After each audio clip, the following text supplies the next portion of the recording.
I've always loved the quiet. That's the real reason I camp alone, hike alone. It's not about proving anything to anyone. It's about the silence, the kind of silence that presses against you like a weight, smoothing out the chaos of everyday life. Out here, far away from the deadlines and the blare of traffic, I can hear my own thoughts. But it's a fragile thing, the peace that the wilderness offers. I've learned that the quiet can also play tricks on you, turn on you. That's what happened to me in the San Juan National Forest. I'd been camping before, alone, plenty of times, but this trip was different. I still have trouble putting it into words. All I know is that the silence stopped being my friend somewhere on the second day. I'd planned to be out here for 4 days, just long enough to clear my head, reset. The spot I'd picked was remote, a stretch of dense forest near Pagosa Springs that even the locals didn't visit often. It was perfect. Or so I thought. The first day went like it always does. The drive up was uneventful, and after a few hours of hiking, I found the perfect campsite. It was tucked away by a creek, surrounded by towering pines, with a small clearing just big enough for my tent and fire pit. I felt that familiar rush of excitement as I set up camp, the freedom of being out here completely alone, with nothing but the wilderness around me. That first night was easy. I sat by the fire, listening to the water rush over the rocks in the creek. I wrote in my journal a bit, mostly just notes about the hike and some thoughts about work. Then I crawled into my tent, ready to sleep. The silence was comforting at first, as it always is, but I woke up in the middle of the night to something strange. It was subtle, just a faint whispering sound, like the wind picking up through the trees. I brushed it off, telling myself it was nothing, and eventually drifted back to sleep. The next day, things started to go wrong. I woke up later than I'd planned, the sky already a pale blue overhead. My stove was acting up, which was weird because it had worked fine the night before. It just wouldn't light, no matter what I tried. I ended up eating cold granola and packing up my camp, ready to move deeper into the forest. That's when I noticed my GPS wasn't working. I'd had reception when I camped here before, but now my phone was useless. No signal at all. I wasn't worried yet, though. I'd brought a map, and I knew the area well enough to navigate without technology. Still, the feeling that something wasn't right settled in, and I couldn't shake it. The hike was harder than I expected. My legs felt heavier, like the air itself was weighing me down, and the forest was quiet. Too quiet. Normally, you'd hear birds or the occasional rustling of squirrels in the underbrush, but today, it was just still. The silence felt unnatural. I found another campsite by late afternoon, a little further into the woods next to a meadow that looked untouched. I set up my tent quickly, eager to get a fire going, but as I worked, the feeling of being watched crept up on me. I couldn't shake it. Every time I glanced over my shoulder, nothing was there, just trees and shadows. But the sensation wouldn't leave. That night, I heard the whispers again. This time, they were louder, clearer, and they weren't random. They were saying something, my name. Dylan. I sat up in my tent, my heart pounding. The sound was faint but unmistakable, drifting on the breeze from somewhere just beyond the clearing. I grabbed my flashlight and unzipped the tent, shining the light into the trees. Nothing. The forest was still, the fire flickering in the corner of my vision. I stood there for a long time, listening, but the whispering had stopped. It was just the wind. It had to be. Still, I couldn't shake the feeling that I wasn't alone. By the third day, I was exhausted. I hadn't slept much the night before, and the feeling of unease had only grown stronger. My gear wasn't cooperating either. When I tried to pack up my tent, I found that the poles had bent. They were new, barely used, but somehow they were warped, like something had twisted them while I slept. It didn't make sense. The whispering was back too, even during the day. It followed me as I hiked, a faint sound on the edge of hearing, like someone walking just out of sight. I kept telling myself it was the wind, but deep down, I knew something wasn't right. I wasn't alone out here. And then there was the whistling. It started around midday, just after I'd set up my third camp.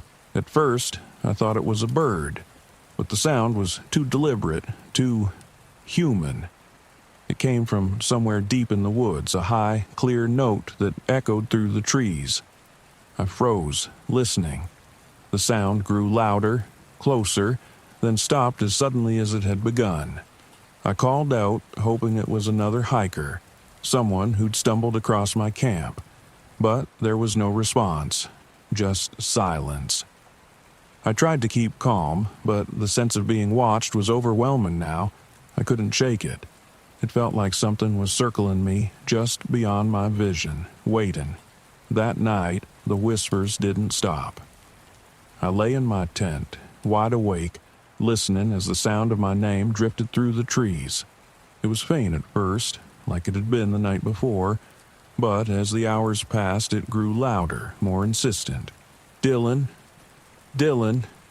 I grabbed my flashlight and stepped outside, the cold night air biting at my skin.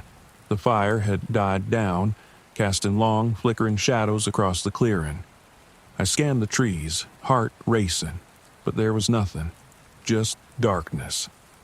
I was about to crawl back into my tent when I saw something move. A shadow slipping between the trees. I froze, my breath catching in my throat. It was too big to be an animal, and it was moving too deliberately, like it was watching me, waiting. I turned off my flashlight and backed into the tent, my mind racing. I'd never been this scared in the woods before, not once, in all the years I'd camped alone. But now, there was something out there. I could feel it. I zipped the tent shut and tried to calm my breathing, but the whispers were inside my head now. They weren't just outside, they were all around me. Dylan, Dylan. I didn't sleep at all that night. I sat in my tent, clutching the flashlight, listening as the whispers circled me. Sometimes it sounded like one voice, sometimes several, but it was always the same. Soft, insistent, calling my name. By dawn, I couldn't take it anymore. I packed up my gear as quickly as I could, my hands shaking. I didn't care where I was going anymore, I just needed to get out of these woods. But as I started hiking, the whistling began again. This time, it was closer, following me, like something was walking just behind me, whistling a slow, eerie tune. I didn't stop to look. I didn't want to see whatever it was. I just kept walking, faster and faster, until I was practically running down the trail. But then I heard it, the unmistakable sound of footsteps behind me. I froze, heart pounding in my chest, and slowly turned around. There, standing just at the edge of the clearing, was a figure.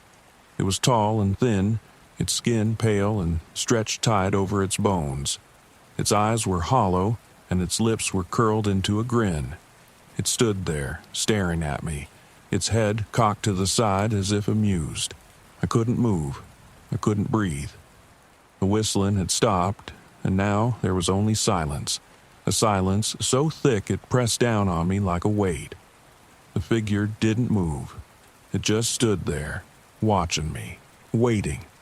I don't know how long I stood there, frozen in place, but eventually I turned and ran. I ran until my legs burned and my lungs felt like they were going to burst. I didn't stop until I reached the trailhead where my car was parked. When I finally looked back, the figure was gone. I never told anyone what happened in the San Juan National Forest. Not really. I tried to explain it to myself 1,000 different ways. Exhaustion, anxiety, maybe even altitude sickness.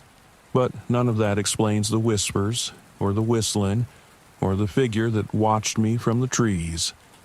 I haven't been camping since. The fog was thicker than I'd expected.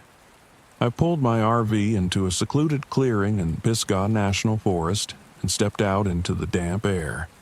The smell of wet earth heavy in my nose. Everything was muffled, as though the forest was holding its breath. The trees were shrouded in mist, their trunks fading into the gloom, and the trail I'd heard so much about was hidden somewhere out there, waiting for me. I'd come here to find something unique. My vlog had been stagnating, and I needed a fresh angle. A fellow hiker had mentioned an unmarked trail, a path that didn't appear on any maps, one that locals swore disappeared and reappeared like it had a life of its own. Perfect. If I could document it, film the mystery, my audience would eat it up. I grabbed my camera and set it up, filming a quick introduction. Hey everyone, it's Nate here, and I'm in the middle of the misty Pisgah National Forest, about to track down the infamous Vanishing Trail. Legend says this path comes and goes, and people who wander too far down it don't come back. I forced a grin. Let's see if that's true. I packed up my gear and set off into the fog. The forest was silent, the only sound my boots crunching on the damp leaves. I had a GPS in my pocket, just in case, but I didn't plan to use it unless things got really bad. I wanted to go off the grid, find this mysterious trail, and see if there was anything to the rumors. I'd always been a skeptic anyway. Ghost stories and folklore, fun to tell around a campfire, but not much else. As I walked, the fog thickened, swallowing the trees. It clung to my skin, cold and heavy, and it wasn't long before I found the first strange marker, a stone slab jutting from the ground, its surface covered in symbols. Strange, spiraling shapes that didn't look like any language I knew. I filmed it, talking into the camera as I described the find. This looks like something from an old burial ground, but there's no mention of this on any maps. Really makes you wonder what else is out here, hidden beneath the fog. I kept moving, the trees closing in tighter. The trail I was following became fainter, more overgrown, and soon it was little more than a game trail, barely wide enough to follow. I pushed forward, keeping my camera rolling. But after another hour of hiking, the trail simply disappeared. I stood there, staring at the ground. One moment, there had been a clear path, and now it was gone, swallowed by the forest. The mist curled around the trees, thick and almost suffocating, but I was certain I'd been on the right trail. I checked my GPS, but the signal flickered weakly. The screen showed that I was in the middle of nowhere, no path, no landmarks, just a blank screen with a blinking dot, me standing alone in the fog. Okay, I muttered, you've dealt with worse. I turned back the way I'd come, but the forest looked different now. The trees seemed closer together, the undergrowth denser. The fog was disorienting, and I had to rely on instinct to retrace my steps. The GPS was useless. I kept walking, scanning the ground for signs of the trail, but there was nothing. I was starting to feel uneasy. That's when I heard it. Footsteps, not mine. I froze, listening. The sound came from deeper in the forest, slow, deliberate footsteps crunching on the leaves. I turned, scanning the fog, but there was nothing, just the swirling mist. Then, out of the gloom, a figure emerged. An older man, his clothes tattered and damp, his eyes wide and vacant. "Hey!" I called, my voice echoing through the stillness. "You lost too?" The man looked at me for a moment, then shuffled forward. He seemed off. His clothes were torn, his face pale, and there was a distant look in his eyes like he wasn't entirely there. "I've been walking for days," he said, his voice hoarse. "The trail, it keeps changing. Are you okay?" I asked, stepping toward him. He shook his head. "No one's okay out here." I frowned, feeling a cold knot of fear tighten in my stomach. What do you mean? The trail, it moves.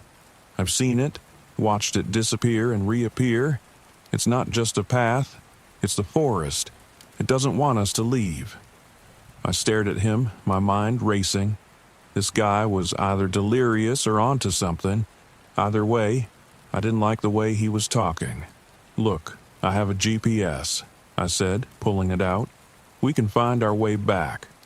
The man glanced at the GPS, then back at me. It won't help. The forest is messing with it. I didn't believe him. Couldn't believe him. I was a rational guy, and this was just a forest. I'd get us back to my RV, get this guy some help, and be done with it. But as we walked, things got stranger. The mist thickened, wrapping around the trees like a living thing. The forest seemed to shift with every step. What had been an open path a moment ago would be choked with brambles when I looked back. Trees seemed to loom closer, twisting into unfamiliar shapes. The man, whose name I learned was Eli, grew more agitated with every passing minute.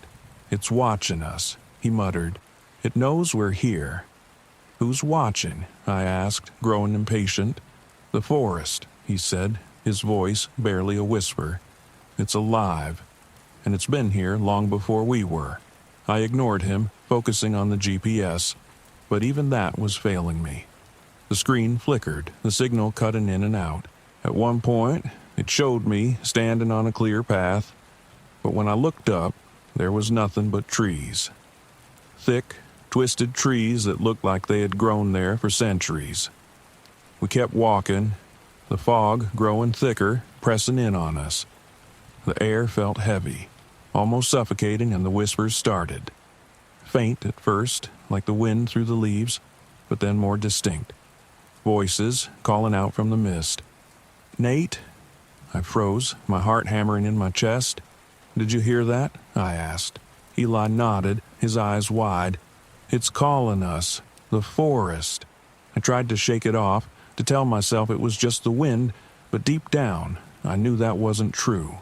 The voice had spoken my name. We came across a backpack tangled in the branches of a tree, high above our heads. It was old, covered in dirt and torn, but when I climbed up to retrieve it, I found fresh supplies inside. Water, food, like someone had packed it yesterday. I felt a chill run down my spine. How had it gotten there? Eli was growing more paranoid, his eyes darting around like he expected the trees to come alive at any moment. "We need to leave," he kept saying, "before it's too late." We pushed forward, but no matter which direction we went, we ended up back where we started. The fog seemed to pulse with an unnatural energy, the whispers growing louder. Then, without warning, Eli was gone. I turned around, and he was just gone. The forest had swallowed him whole without a sound. I called out his name, but there was no response, only the dense mist pressing in on me. Panic set in. I was alone, lost in a forest that didn't want me to leave. The GPS was useless, and my camera was flickering, showing distorted footage of things I hadn't seen. Shadows moving in the trees, figures lurking just out of sight. I started running, my breath coming in sharp gasps. The trees twisted and shifted around me, the fog so thick I couldn't see more than a few feet ahead. Every time I thought I'd found a way out, the forest closed in, trapping me in a maze of branches and brambles.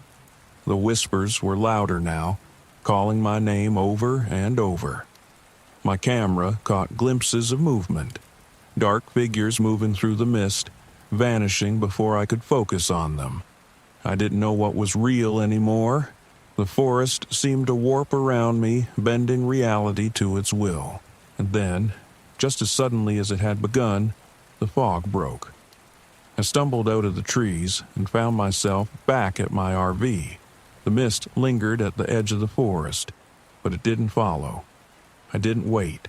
I grabbed my keys, threw my gear into the RV, and drove, my hands shaking on the wheel.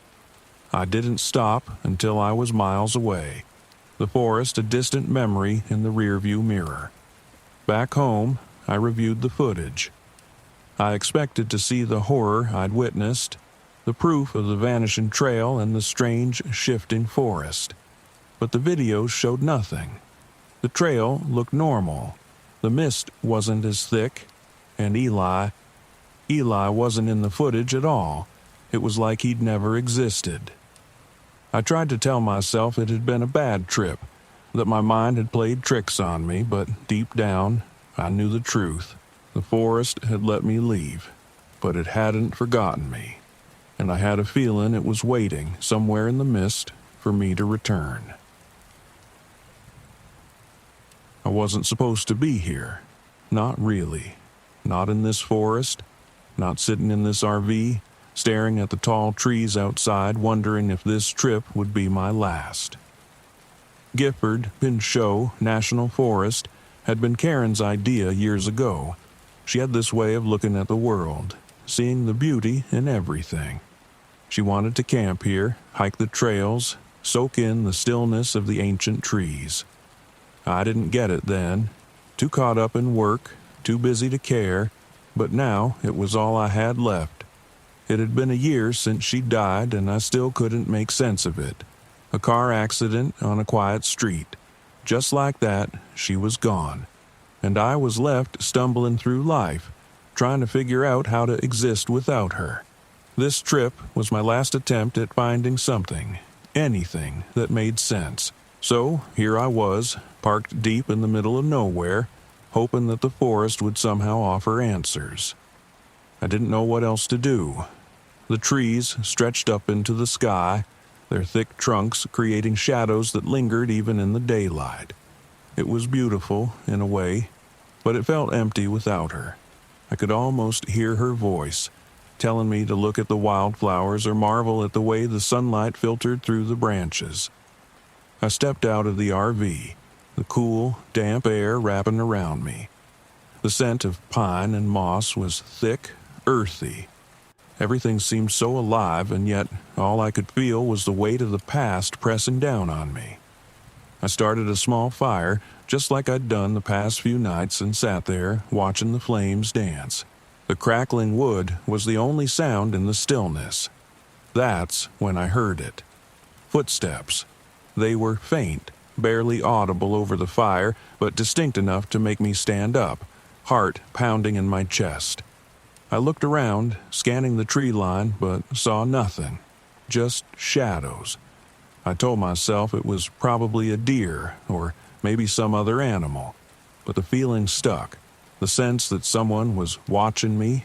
I wasn't alone. I sat back down, trying to shake the unease, but it lingered. I couldn't stop thinking about the old man I'd met the day before, Edgar. He'd been wandering the campground when I arrived, his wrinkled face covered in a scruffy beard, eyes sharp despite his age. He was friendly enough, but there had been something off about him. "You came at the wrong time," he'd said, staring at me with a knowing look. "Why's that?" I'd asked, brushing it off. Some things shouldn't be disturbed, especially at night. The forest, it has its secrets. I didn't know what to say to that, so I didn't respond. But his words stuck with me, replaying in my mind as I sat by the fire. What did he mean by secrets? What was he talking about? I hadn't thought much of it at the time, but now, sitting in the dark with the fire flickering low, I couldn't shake the feeling that there was something more to what he'd said. The wind picked up, making the trees sway, their branches creaking overhead. The fire sputtered as the breeze caught it, and I stood up again, feeling restless. I needed to move, to walk, anything to clear my head. I grabbed my flashlight and headed into the forest, just far enough to feel like I was doing something. The beam of light cut through the darkness, illuminating the trunks of the trees, but casting long shadows everywhere else. My footsteps were the only sound now, crunching softly on the forest floor. I don't know how far I walked before I saw the first symbol. It was carved into the bark of a tree, a spiral-like shape that looked old, weathered by time. I crouched down, running my fingers over it. It was smooth, unnaturally so, like it had been carved recently. I stood up, shining the light around, and spotted more. Symbols carved into the trees at odd intervals. Spirals, faces, shapes that made no sense. They all seemed to be pointing deeper into the forest, like a trail leading me somewhere. A chill ran down my spine. I turned back, trying to ignore the nagging curiosity that pulled at me. I wasn't here to chase after strange carvings. I was here to... well, I didn't know why I was here anymore, but this wasn't it. As I made my way back toward the RV, the air seemed heavier, colder. I couldn't hear the wind anymore, and the shadows seemed darker. The feeling that I was being watched returned, stronger this time, like someone, or something, was following me. My pulse quickened, and I picked up the pace, glancing over my shoulder every few steps. Nothing. Just trees and shadows. When I reached the RV, I let out a breath I hadn't realized I was holding. The fire had gone out, leaving nothing but smoldering embers. I climbed inside, locked the door behind me, and sat on the edge of the bed, heart still racing. I was just tired. That's all it was. The grief, the isolation, it was messing with my head. I hadn't been sleeping well, and the loneliness had a way of playing tricks on the mind. At least, that's what I told myself. The next morning, I met Leah. She was hiking near the campground, a pack slung over her shoulders, looking every bit the confident outdoorswoman. She was friendly, outgoing, and struck up a conversation with me as soon as we crossed paths. "You camping out here alone?" she asked, her voice light, casual. I nodded. "Yeah, needed some time away, I guess." "I get that," she said, smiling. "This place is something else. It's beautiful, but it can get a little weird at night, don't you think?" I paused, remembering the footsteps, the carvings, Edgar's warnings. Weird how? Leah shrugged, adjusting her pack. "Just stories, old legends. You know how it is with places like this. Every forest has its ghost stories." "Yeah, I've heard a few." I tried to keep my tone neutral, but the unease from the night before still lingered. She smiled again, but this time there was something in her eyes, like she knew more than she was letting on. "Just be careful. It's easy to get lost out here." With that, she waved and continued down the trail, disappearing into the trees. I watched her go, wondering if I should have said more, asked her what she meant, but I didn't. I spent the rest of the day at camp, trying to relax, but the sense of unease only grew stronger. That night, as I sat by the fire again, I couldn't stop thinking about the symbols. They'd seemed so deliberate, so purposeful, like someone, or something, was trying to lead me deeper into the woods, and then the footsteps returned. This time, they were louder, closer. I stood up, shining my flashlight toward the trees, but saw nothing. Just shadows. But the footsteps didn't stop. They circled the RV, slow, deliberate, crunching on the forest floor. My throat tightened as I strained to listen, my heart hammering in my chest. "Who's there?" I called out, but the footsteps didn't answer. Instead, they stopped. Dead silence. I backed toward the RV, fumbling for the door when I saw it, movement, just at the edge of the trees. A figure, tall, thin, barely visible in the darkness. I blinked, and it was gone. I bolted inside, slamming the door behind me, my breath coming in short gasps. What the hell was happening? I sat there for hours, staring at the door, waiting for something to happen, but nothing did. The next morning, Leah was gone.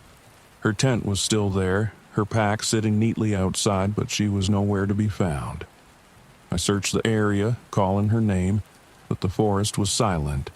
It didn't make sense. People didn't just vanish like that, not without a trace. I thought about Edgar, about the stories he'd told, the forgotten one he'd called it, a legend about a man who'd wandered too far into the forest, losing himself until he became part of the land itself. Now, they said, he lured others to join him, preying on their grief, their loneliness, until they disappeared too. I didn't believe it. I couldn't. But Leah was gone and the symbols were still there, etched into the trees like a warning, or an invitation. The footsteps returned that night, and this time I knew what they wanted. I could hear her voice, Karen's voice, calling to me from the trees. Soft, loving, like she was right there, waiting for me. "Derek," she whispered, "come find me." My heart ached, torn between the impossible and the undeniable. I knew it wasn't real. I knew it. But I wanted to believe it was. I stepped outside, the cold air biting at my skin. The forest was dark, silent, but the voice was there, guiding me. I walked toward the trees, my feet moving on their own, drawn by the sound of her voice. "Derek," she called again, "don't leave me." I stopped at the edge of the woods, staring into the darkness. I could see her now, just beyond the first row of trees, her face, her smile. She was there, waiting for me. But something was wrong. The shadows around her shifted, twisting, like they were alive. Her eyes, once warm and familiar, were hollow, empty. I took a step back, the spell breaking. This wasn't Karen. I turned and ran, back to the RV, back to safety. The forest seemed to close in around me, the trees pressing in as the voice grew louder, angrier. "Derek!" I slammed the door behind me, heart pounding, breath coming in ragged gasps. I could still hear her, screaming my name from the trees, but I didn't go back. I couldn't. I left Gifford Penn Show the next morning, the RV's engine sputtering to life as I drove away. I didn't look back. I didn't need to. The forest had its secrets. I wasn't meant to know them, and whatever it was out there, whatever the forgotten one truly was, it would stay there, waiting for someone else. I thought the desert would heal me. Red Rock Canyon was supposed to be a place to clear my head, to sit in silence and let the vast, empty land take away the chaos of the last few months. I'd lost everything. My wife, my job, and I needed something, anything, to remind me there was still some peace left in the world. Instead, it felt like I'd driven into a nightmare. I parked the RV at the far end of the campground, as far away from the few other campers as I could get. I wanted solitude, to think, or maybe to stop thinking. I wasn't sure. The sun was setting as I stepped out, casting a deep orange glow across the red sandstone cliffs. It was beautiful, the kind of beauty that made you feel small, like the world was too big for you to matter. Maybe that's what I needed. I'd been driving for hours, with only the occasional crackle of the radio for company. The RV was old, creaking and groaning as I navigated the winding roads into the canyon. It had seen better days, much like me. As I stretched, a low rumble came from under the hood. "Great," I muttered, giving the RV a half-hearted kick. The engine had been acting up for days, but I figured I could deal with it later. I wasn't here for that. I was here to get away, to let the emptiness of the desert swallow me whole. That night, after I'd settled in, I sat outside the RV, staring up at the stars. Out here, away from the city, the sky was incredible, clear, endless. But as the stars twinkled overhead, I noticed something strange. Lights. At first, I thought they were planes, blinking in and out far above the canyon. But then they moved, too fast, too erratically. I leaned forward, squinting. There were 3 of them, glowing faintly blue, darting through the sky in impossible patterns. They weren't planes. I wasn't sure what they were. I stood up, straining my neck to follow their path as they circled overhead. They blinked off, one by one, and the desert was silent again. Just stars, I told myself, even though I knew it wasn't true. The next morning, I woke up to find the RV's battery almost dead. My phone, which I'd left charging overnight, hadn't gained a single bar. I tried turning the engine over, but all I got was a dull click. My chest tightened. Being stranded in the middle of the desert wasn't part of the plan. I had enough food and water for a few days, sure, but the isolation was starting to feel less like a retreat and more like a trap. Milo was parked a few spots down, his own beat-up RV sitting in the shade of a large rock formation. He waved me over as I stepped out of mine, a wide grin on his sunburnt face. "Morning," he called. "Beautiful day, huh?" I forced a smile. "Yeah, sure. Hey, you wouldn't happen to have jumper cables, would you?" Milo scratched his scruffy chin, then shook his head. "Sorry, friend, but I can give you a ride into town later if you need help. It's not too far." I thanked him, but something about Milo unsettled me. Maybe it was how relaxed he seemed, like this place wasn't bothering him at all. As I stood there, he tilted his head toward the canyon walls. "You see the lights last night?" he asked. I froze. "Yeah, what were they?" He shrugged like it was nothing. "Oh, those things. People talk about them all the time. Could be military, could be something else. No one really knows. But they've been around as long as I've been camping out here." I laughed nervously. "Something else, huh?" Milo smiled, but it didn't reach his eyes. "People say they're not from this world. I don't know about that, but sometimes they follow you. Just don't go too far out at night, and you'll be fine." I forced another laugh, but my stomach churned. Milo's tone was too casual, too accepting. I thanked him again and went back to my RV, trying to shake off the feeling that I was missing something important. The day dragged on, the heat baking the ground beneath my feet. I spent the afternoon hiking a short trail near the campground trying to clear my head, but the vast emptiness only made me feel more alone. I kept thinking about the lights, about how they'd moved, how they seemed to watch me. That night, they returned. I was sitting outside again, nursing a warm beer and staring at the sky, when I saw them. 3 faint blue lights hovering over the canyon. This time, they were closer. Too close. They flickered, almost playfully, darting back and forth like they were searching for something. I stood up, my heart pounding. It didn't make sense. Nothing about this place made sense. I backed toward the RV, never taking my eyes off the lights, but as I reached for the door, the lights blinked out. Gone. Just like that. A cold breeze swept through the canyon, and I shivered. It was too quiet. No wind, no insects, nothing. Just the dead, suffocating silence of the desert. Then the RV lights flickered. Once, twice, and went dark. My chest tightened as I stumbled into the RV, fumbling for the flashlight. I clicked it on, but the beam was weak, barely cutting through the darkness.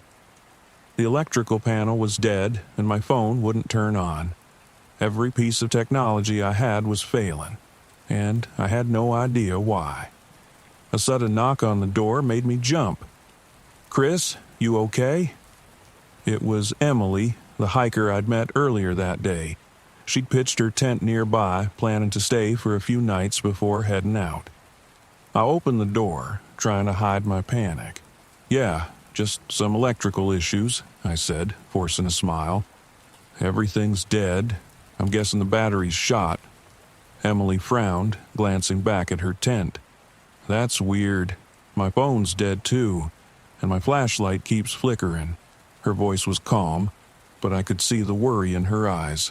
She felt it too, the strangeness in the air, the weight of the silence.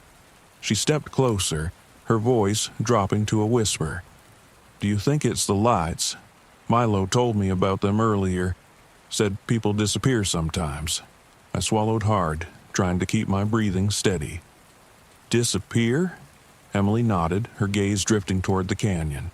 "Yeah, it's mostly stories, but He seemed pretty convinced. For a moment, neither of us spoke.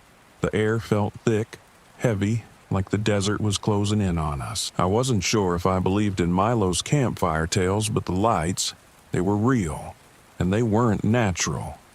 "We should get out of here," Emily said, breaking the silence. "I don't like this." "I can't," I replied. "My RV won't start." She hesitated, then nodded. "Mine either. I tried earlier, but it's completely dead." We stood there, staring at each other, the weight of the situation sinking in. Something was wrong with this place. The lights weren't just an oddity. They were doing something affecting everything around us. And we were stuck, miles from any help. "We'll wait till morning," I said, trying to sound confident. "Maybe it's just a temporary glitch. We'll figure it out." Emily didn't look convinced, but she nodded and headed back to her tent. I locked the RV door behind her, though I wasn't sure what good it would do. That night, I barely slept. The silence was oppressive, like a blanket wrapped too tight around me. Every creak of the RV, every gust of wind made my heart race. I kept waiting for the lights to come back, to hover outside my window, but they didn't. Instead, I woke up sometime in the early hours, drenched in sweat, my head pounding. I sat up, blinking in the darkness. Something was wrong. I glanced at my watch. It was 4 a.m., but that didn't make sense. I'd checked the time just moments ago, and it had been midnight. Where had the hours gone? I stumbled outside, feeling disoriented. The air was cooler now, the desert's chill settling in. The stars were out, but there was no sign of the lights. My mind was foggy, like I'd been dreaming, but the dust on my boots told me I'd been walking. But where and why? Panic surged through me. I couldn't remember. Hours were missing, and I had no idea what had happened. The lights were playing with us, toying with our sense of reality. I ran toward Emily's tent, calling her name, but when I got there, she was gone. Her tent was empty, her pack still there, but she was nowhere to be found. "Emily!" I shouted, my voice echoing off the canyon walls. Nothing. The only sound was the wind. I backed away, my heart hammering in my chest. This wasn't real. It couldn't be. But the lights, the missing time, it all pointed to one terrifying conclusion. We weren't alone. I sprinted back to my RV, slamming the door behind me, and tried the engine again. To my shock, it roared to life. The headlights flickered on, and I didn't hesitate. I jammed the gear shift into drive and tore out of the campsite, gravel kicking up behind me. As I sped down the winding canyon road, I glanced in the rearview mirror. For just a second, I saw them, the blue lights hovering in the distance, watching me leave. I didn't stop driving until I hit the outskirts of Las Vegas, the neon lights of the city feeling like a lifeline. But even then, as I pulled into a gas station, my hands shaking, I couldn't shake the feeling that the lights were still out there, waiting. And I wasn't sure if I'd really escaped at all. 6 months. 6 whole months without touching a drop. I should have been proud, right? But sitting alone in this RV, deep in the Great Smoky Mountains, I didn't feel proud. I felt restless, empty even. The kind of empty that creeps up on you, gnaws at your bones when there's nothing but the sound of your own thoughts bouncing around your skull. This trip was supposed to be a celebration, a gift to myself for staying clean. I thought the solitude would help me clear my head, maybe give me some perspective. The Smokies had always been a place of peace for me. My dad used to take me camping here when I was a kid, back when life was simple, before the bottle got its hooks into me. I pulled out my phone, flicking through pictures of those old trips, my thumb hesitating over the last photo of my dad and me standing by a roaring campfire. That was before everything went to hell, before the drinking became my escape from everything I couldn't face. The phone buzzed, pulling me back to the present. It was my brother Jake, checking in as usual. "Hey, man," he said when I answered. "How's the trip? You hanging in there?" Jake was always the responsible one. Clean cut, married with kids, a steady job.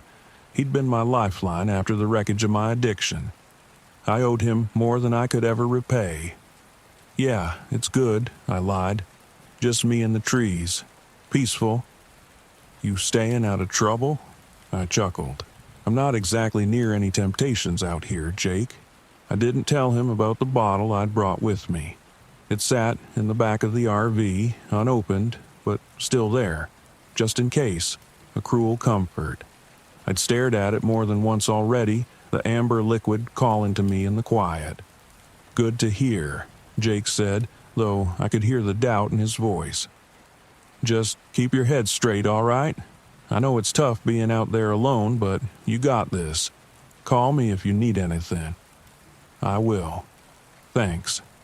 I ended the call, tossing the phone onto the bed. The sun was setting outside, casting long shadows through the trees. The sky faded from a soft orange to deep purple, and with it, the familiar sense of isolation began to settle in. The first night in the Smokies should have been serene, but as soon as the darkness took over, I felt it, the unease. The forest around me was too quiet, like it was holding its breath. No wind, no rustling leaves, just the faint crackle of my campfire outside. I sat at the picnic table near the fire, trying to relax, but the silence only seemed to grow heavier. I poked at the flames with a stick, hoping they'd somehow keep the stillness at bay. And then I heard it, a whistle. Faint at first, like a breeze cutting through the trees, but unmistakably human. I froze, listening. It was tuneless, just a single drawn-out note that seemed to float through the air. I scanned the tree line, but there was nothing. No movement. No one else was supposed to be this far out. I'd parked in a secluded area of the park, away from the main trails. The whistling continued, soft but constant. Probably just the wind, I muttered to myself. But even as I said it, I knew that wasn't true. It didn't sound like wind. It sounded deliberate. I stood, the hairs on the back of my neck prickling, and slowly circled the fire. I kept the flames between me and the trees, my eyes darting between the dark shapes of the pines. The whistle came again, louder this time, closer. My heart hammered in my chest, the familiar anxiety clawing its way up my throat. "Who's there?" I called, my voice breaking the thick silence. No response, just another long, drawn-out whistle. I grabbed my flashlight from the RV and swept the beam through the trees. The light cut through the darkness, but all I saw were shadows. No footsteps, no crunch of leaves, just that damn whistling, drifting through the trees like a ghost. I didn't sleep much that night. The next day, I tried to convince myself it was nothing. It had to be nothing, right? Just a trick of the wind. The mountains could be strange like that, especially at night. Still, I couldn't shake the feeling that I wasn't alone. The bottle of whiskey in the back of the RV started to look more and more appealing, but I shoved that thought down. I wasn't here for that, not this time. To clear my head, I went for a hike, following a trail that wound through the dense forest. The air was crisp, the smell of pine and damp earth filling my lungs. For a while, it worked. I could almost forget about the night before. Almost. That's when I saw the first marking. It was carved into the bark of a tree, a rough, jagged symbol that looked like a spiral. Or maybe an eye. I couldn't tell. It didn't look natural, though. It felt intentional, like a warning. I ran my fingers over it, the grooves deep and uneven. I kept walking, but the further I went, the more of the symbols I saw. Spirals, faces, strange runes carved into the trees, all leading deeper into the woods. It felt like they were guiding me somewhere, though I wasn't sure I wanted to find out where. That night, the whistling returned. I was sitting by the fire again, trying to keep my mind off the bottle, when the sound came drifting through the trees. This time, it wasn't soft. It was louder, closer. I stood up, flashlight in hand, and scanned the forest. My heart pounded in my ears, and my mouth went dry. The whistling seemed to circle the campsite, moving slowly but deliberately. It was all I could hear, filling the silence like a haunting lullaby. I turned, and that's when I saw him. Standing just beyond the tree line was a figure. A man, gaunt and pale, his hollow eyes fixed on me. He stood motionless, his lips pursed as he whistled that same eerie, tuneless note. "Hey," I called, my voice cracking. "What do you want?" The figure didn't respond. He just stood there, watching me. The whistling grew louder, more insistent, cutting through the night air like a knife. I took a step toward him, but as soon as I moved, he turned and disappeared into the trees. My hands were shaking. I wasn't sure if it was fear or something else, something deeper. I felt the urge to chase him, to follow that haunting sound, but my legs refused to move. I stayed by the fire until dawn, too scared to go back inside the RV. The next day, I tried to leave. I packed up my gear, grabbed the keys to the RV, and decided I'd had enough of the Smokies. But when I tried to start the engine, it wouldn't turn over. Just a dull click. I swore under my breath, popped the hood, and checked the battery. Everything looked fine, but the damn thing wouldn't start. I tried calling Jake, but my phone was dead. I'd charged it the night before, but now it was completely drained. No signal, no service, nothing. The forest around me felt suffocating. I couldn't shake the feeling that something was watching me, waiting just beyond the trees. The whistling started again, faint at first, then growing louder like a taunting melody. I grabbed the bottle from the back of the RV. I wasn't going to drink it. Not yet. But holding it made me feel better, more in control, as if I could use it as a weapon somehow. That night, the stranger came back. I woke up to the sound of whistling, loud, sharp, right outside the RV. I sat up, heart pounding, and looked out the window. He was standing by the fire pit, his pale face illuminated by the dying embers. His eyes were fixed on me, unblinking, and that awful whistling filled the air, pressing in on me from all sides. He took a step toward the RV, and I felt the panic rise in my chest. I grabbed the bottle, holding it like a club, and stumbled outside. The air was freezing, my breath coming in ragged gasps. The whistling pierced through my skull, making it hard to think. I raised the bottle, ready to throw it, but then something stopped me. For the first time in days, I heard something else. A voice, faint but real. Jake's voice. "Nick, don't do it." I blinked, shaking my head. The stranger was gone. The whistling had stopped. And there, in the silence, I realized what I had been about to do.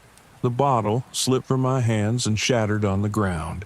I dropped to my knees, gasping for air, the weight of everything crashing down on me. The whistling was gone, but the fear, the isolation, it wasn't something I could run from. Not out here, not anywhere.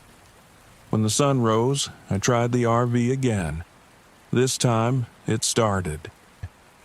I drove out of the Smokies that morning, not looking back. The whistling stayed behind, lost in the trees, but the memory of it, the temptation, would stay with me. 6 months sober, but this trip taught me something I hadn't been ready to face. Some demons don't live in bottles. They live in the silence, in the spaces we create for ourselves when we're trying to hide from the world.